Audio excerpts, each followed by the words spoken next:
कुणी हा गेम खेळलाय माहिती नाही, पण आम्ही तर खेळत आहोत.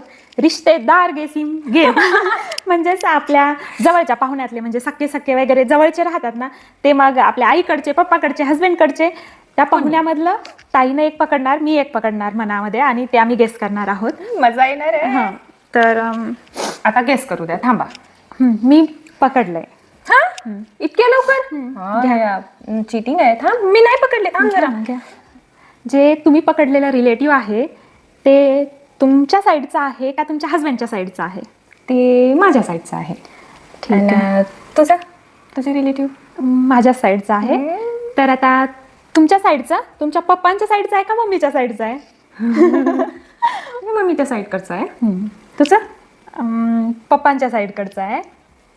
तर आता हां, तुमच्या मम्मीच्या साईडकडचं आहे, तर ते फिमेल आहे का मेल आहे?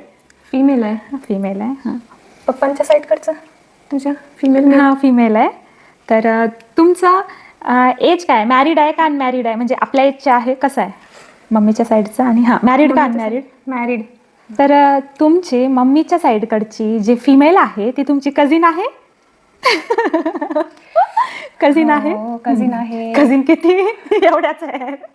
सांगा सांगा. हां, बोला. विचारा, मला नाही माहिती नाही. बरं ठीक आहे, विचारा ना. तर पप्पाच्या साईडकडे विचारा ना. पप्पाच्या साईडकडे फिमेल आत्या, ते दुसरी फिमेल, पप्पांच्या बहीण ते नाही, म्हणजे पप्पांच्या एजच्या साईडचे आहेत का? नाही, लहान आहेत. लहान आहेत. लहान आहे का? अनमॅरिड.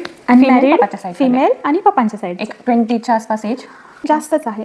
आता तुमचं नाही. मम्मीच्या साईडकडची फिमेल संगीता. नाही. पप्पाच्या साईडकडले ती पेंटिंग केली ती बघ. ते खूप दूर आहे. नाही, ती नाही. ती बहिणी वगैरे पण असू शकतात ना. हा, चला. बरं, आता तुमच्या इकडचं मम्मीच्या साईडकडची तुमची कझिन कावेरी.